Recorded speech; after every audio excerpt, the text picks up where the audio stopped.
विद्यालय विपक्ष का वक्ता। 3, 2, 1।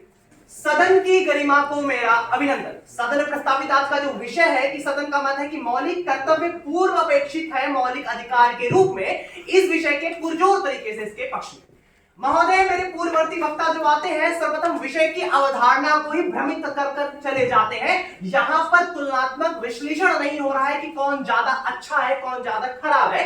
अहमियत हम दोनों को दे रहे हैं। पूर्व अपेक्षित शब्द जो विषय के केंद्र बिंदु में है, इसका अध्ययन करने की आवश्यकता है।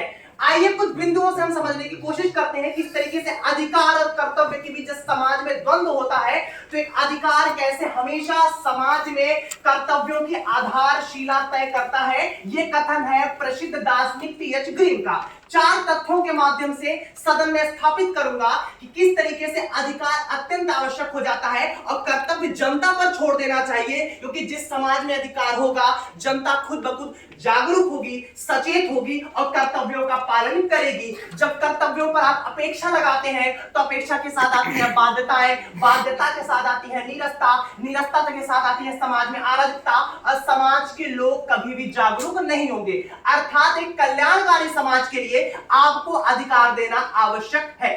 दूसरा बिंदु, एक लोकतांत्रिक समाज की हम बात करते हैं तो लोकतांत्रिक मूल्यों की बात करेंगे। जब हम लोकतांत्रिक मूल्यों की बात करेंगे तो एक राष्ट्र के रूप में राज्य का ये परम आवश्यक कर्तव्य है कि समाज के शोषित वंचित तबकों को एक समान एक रूप से अधिकार पहुंचाए जाए। यहां पर हम किसी राष्ट्र को केंद्र में रख के बात नहीं कर रहे हैं। भारत हो, सूडान हो, बांग्लादेश हो, पाकिस्तान हो, अधिकार हर राष्ट्र के लोगों के लिए बहुत अहमियत है और यही कारण है कि जब उनको अधिकार मिलेंगे तो कर्तव्यों का पालन करेंगे।